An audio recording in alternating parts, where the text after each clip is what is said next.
Thank you. I am Lalo Gonzalez, Grupo ASIR, Mexico City. Let's go. Nice to meet you, Mr. Paul, Mr. Daniel. Nice to meet you. Let's go to the question. Okay, Paul, Avatar reminds us a very true phrase. Children are the hope of the present and the future. I would like to know your opinion about the responsibility that the world gives to the children. What do you think about this? Oh, wow. Yeah, it's a heavy responsibility because often the next generation, the generation behind, they're kind of left to sort of clean up the previous generation's mess, if that makes any sense. And so I think, generationally speaking, it's very, very important to nurture and to help them grow and to discover. And these are themes that are throughout Avatar: The Last Airbender, is the discovery, the journey of self-discovery. Who are you and what do you want, right? Other than being sort of pigeonholed or sort of pushed or groomed into certain positions or things that people think you should be versus who you are and what you want to be.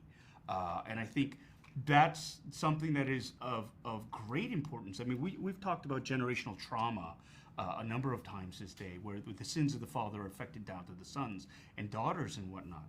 And so this is something I personally believe in as well. The younger generation needs to be supported, to be nurtured, to be set up in a position where they can succeed, right? That is very, very important because they're the ones who are going to be taking care of us in the natural course of things. They're the ones that are inheriting the worlds that we leave behind for them. So it is utmost responsibility for adults to set great examples, to be compassionate, and to give them the lessons that they need in order to help their next generations succeed and grow. And that's really how I think societies will flourish and really succeed.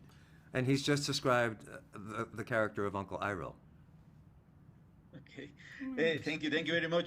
For you, Daniel, your character controls fire.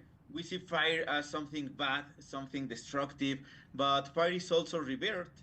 How do you perceive the power of fire? It's like any technology, you know, it can be used for good and bad. It depends on the user.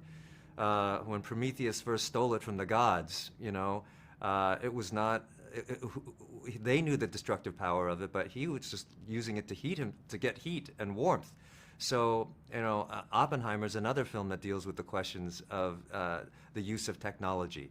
You know, nuclear energy powers so much of the world, and yet it's the same technology that could destroy the world in an instant. So, you know, it's in the power of the beholder, and someone like Ozai uses it as a tool as well. But the purpose he has is not necessarily in harmony with the other elements.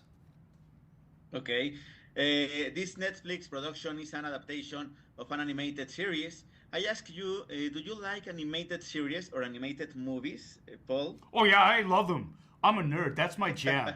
Like I'm all over that, and like twice on Sundays. Yeah, like for me growing up, I consumed a lot of content just because you know, the TV was my babysitter. My parents were immigrants growing up, and so watching these stories really captured my imagination, and that really planted the seed inside of my head in terms of wanting to sort of inseminate or just like inform my own life as an adult in terms of what I love to watch.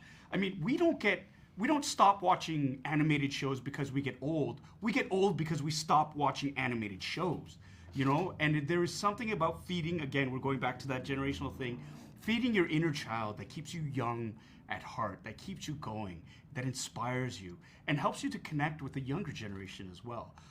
I'm in my 50s, but I feel like a kid at heart, and I am unabashedly proud of all the nerdy things that I love, and animation is one of them for sure. Yeah, thank you very much. Greetings from Mexico City. Greetings. Bye. Bye. Bye.